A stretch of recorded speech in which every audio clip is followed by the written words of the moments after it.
Muy buenos días. Como siempre, el Evangelio trayéndonos palabras de vida, palabras de esperanza. Es que en verdad que no hay peor ciego que aquel que no quiera ver. Y pudiéramos decir, no hay peor sordo que aquel que no quiera escuchar. Dios nos está hablando. Es más, como diría el profeta, nos está gritando. Pero nosotros somos los que a veces nos hacemos sordos. Somos como esos niños caprichudos que frente a la televisión solamente le dicen a su mamá, sí, ahí voy, y ni siquiera están escuchando lo que la mamá les está pidiendo. Albert Einstein decía, Dios no juega a los dados. Hay un propósito para todo. Y aunque podamos decir que a Dios le duele el sufrimiento humano, también podemos decir que si Dios lo permite, es porque cosas mayores puedes sacar de eso que si tratara de ahorrárnoslos. Dios es el único que sabe escribir derecho en renglones torcidos. Y el Evangelio el día de hoy nos habla de una experiencia muy dramática, muy triste, una injusticia que se estaba cometiendo. Y sin embargo, eso fue lo decisivo para mostrar el amor que Dios nos tiene. A pesar de que el corazón humano se puede endurecer como una piedra, no cabe duda que Dios es el autor del corazón humano y Él sabe muy bien cómo poder sacar música aún de los corazones más endurecidos. ¿Cuántas veces no te ha pasado a ti? A mí me ha sucedido que yo pienso que algo que ha sido muy malo para mi vida en realidad se ha convertido en una de las mejores bendiciones en mi vida. Claro, en su momento yo no lo entendía, en su momento yo lo veía como una pérdida, una desgracia. Pero conforme va pasando el tiempo, me voy dando cuenta que ese terreno que quizás era el más feo, es en donde donde pude echar raíces para poder crecer muy alto. Así sucede en la historia. Basta ver la historia del pueblo de Israel para poder ver en esos momentos de dolor del pueblo de Israel, es donde ahí se va fraguando el momento más victorioso y esplendor del pueblo. Escuchemos el Evangelio y escuchémoslo atento, tratando de ver todos los puntos de vista de este texto, porque en realidad creo que especialmente en estos días podemos ver una gran esperanza en lo que dice. En aquel tiempo muchos de los judíos que habían ido a casa de Marta y María, al ver que Jesús había resucitado a Lázaro, creyeron en él. Pero algunos de entre ellos fueron a ver a los fariseos y les contaron lo que había hecho Jesús. Entonces los sumos sacerdotes y los fariseos convocaron al Sanedrín y decían, ¿qué será bueno hacer? Este hombre está haciendo muchos prodigios. Si lo dejamos seguir así, todos van a creer en él. Van a venir los romanos y destruirán nuestro templo y nuestra nación. Pero uno de ellos, llamado Caifás, que era sumo sacerdote aquel año, les dijo, ustedes no saben nada. ¿No comprenden que conviene que un solo hombre muera por el pueblo y no que toda la nación perezca? Sin embargo, esto no lo dijo por sí mismo, sino que, siendo sumo sacerdote aquel año, profetizó que Jesús iba a morir por la nación. Y no solo por la nación, sino también para congregar en la unidad a los hijos de Dios, que estaban dispersos. Por lo tanto, desde aquel día tomaron la decisión de matarlo. Por esa razón Jesús ya no andaba públicamente entre los judíos, sino que se retiró a la ciudad de Efraín, en la región contigua al desierto, y allí se quedó con sus discípulos. Se acercaba la Pascua de los judíos y muchos de las regiones circunvecinas llegaron a Jerusalén antes de la Pascua para purificarse. Buscaban a Jesús en el templo y se decían unos a otros, ¿qué pasará? ¿No irá a venir para la fiesta? Podemos nosotros ver en este evangelio diferentes movimientos. Por un lado, los fariseos que habían ido a consolar a Marta y María por la muerte de Lázaro. Si ponemos atención, había muchos fariseos que estaban ahí. Cuando llega Jesús, los fariseos salen a verlo y descubren el amor y la compasión que Jesús tenía por ellos, por Lázaro. Pero también son testigos de la resurrección de Lázaro. Y ellos creen en Jesús. Y estos fariseos van y le dicen a los sacerdotes y al Sanedrín y a todos lo que había sucedido. La pregunta interesante es de que la máxima autoridad de ellos reconoce que Jesús está haciendo grandes prodigios. Es decir, en el corazón de ellos saben que Jesús está haciendo grandes prodigios. Y la palabra prodigios a nosotros nos debe de remontar que está haciendo grandes señales que solamente un profeta podía hacer. Ahora, el temor que tienen ellos ya no es un temor religioso, porque ellos en cierta manera reconocen, ya están reconociendo que Jesús es un profeta. El temor que ellos tienen es lo que va a suceder con las autoridades civiles. Recordemos que en ese tiempo Jerusalén o los israelitas, los judíos, estaban bajo el poder del Imperio Romano. Y el Imperio Romano había hecho una excepción con los judíos de no adorar a los dioses romanos, porque el Imperio Romano reconocía en los judíos una larga tradición histórica.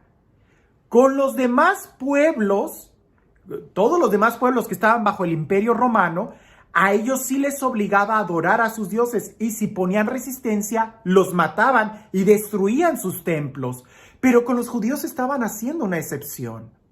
Los sumos sacerdotes, los escribas, el Sanedrín, tienen miedo de que la fama de este nuevo profeta de Jesús se salga de las fronteras y los romanos vengan, ahora sí, a destruir el templo y a destruir a todo el pueblo como lo habían hecho con los pueblos vecinos.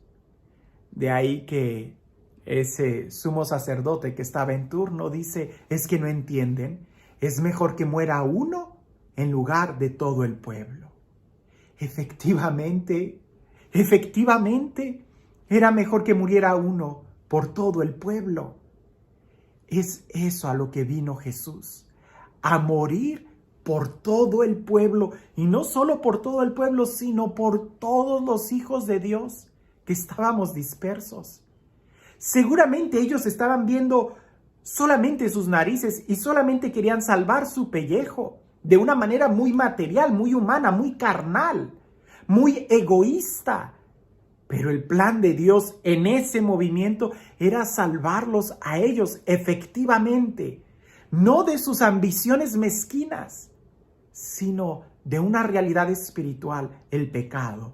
Y para eso era necesario que Jesús padeciera el castigo que nos trae la paz. De lo más torcido del corazón humano, Dios puede escribir derecho.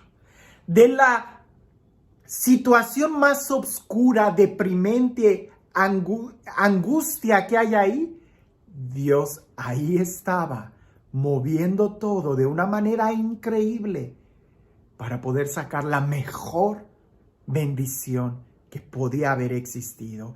Y fue gracias al sacrificio de Jesús en la cruz que efectivamente su fama salió de Jerusalén. Su fama salió no solamente a esas regiones, no solamente al Imperio Romano, sino que ha llegado hasta ti y hasta mí.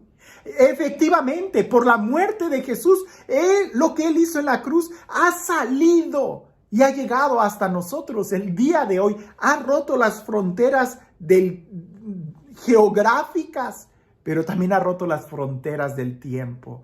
Porque el día de hoy, en donde quiera que tú estés y donde yo esté, ha llegado el mensaje de quién es Jesús. No tengas miedo. No tengas miedo. No tengas miedo. Si tú estás con Dios, si tú eres de los hijos de Dios, créeme, aún en estos momentos podemos dar gracias a Dios, porque Él es fiel. Él es fiel. Y tenemos un Dios que sabe escribir muy derecho a pesar de las peores miserias humanas que nosotros podamos hacer.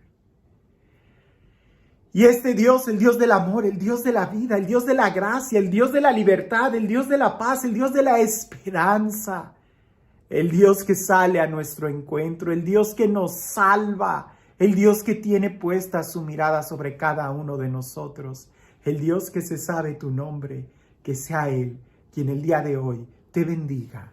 En el nombre del Padre, del Hijo y del Espíritu Santo. Por algo suceden las cosas.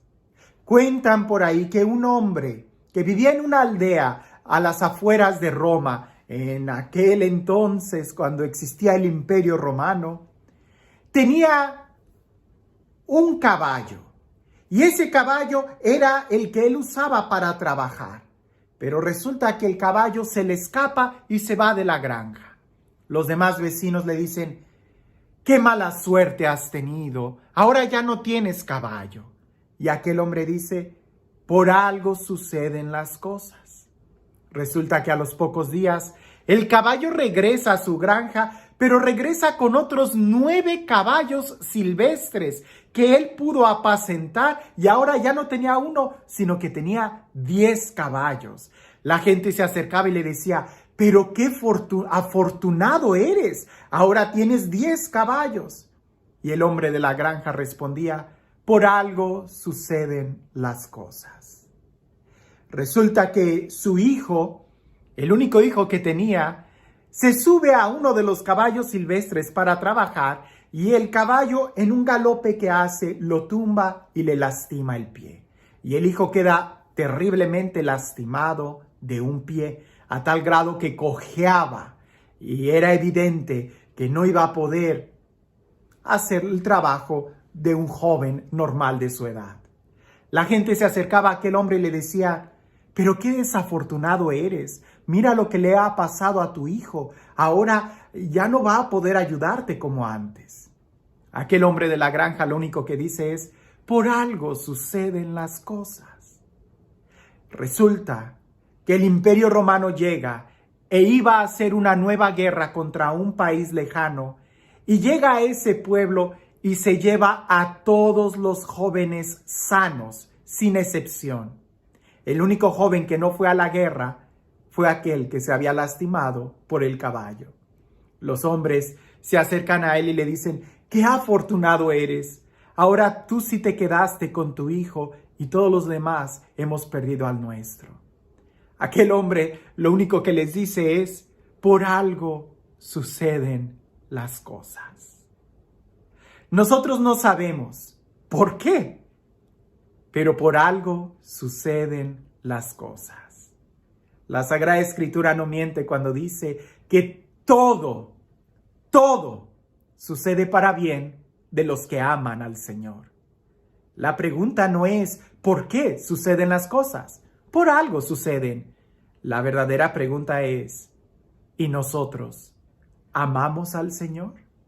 Porque si amamos y confiamos en Él, aún en los momentos difíciles, nosotros podemos respirar profundo y darle gracias a Dios, porque sabemos que Él está obrando y cosas buenas vienen hacia nosotros. Que tengas un excelente día.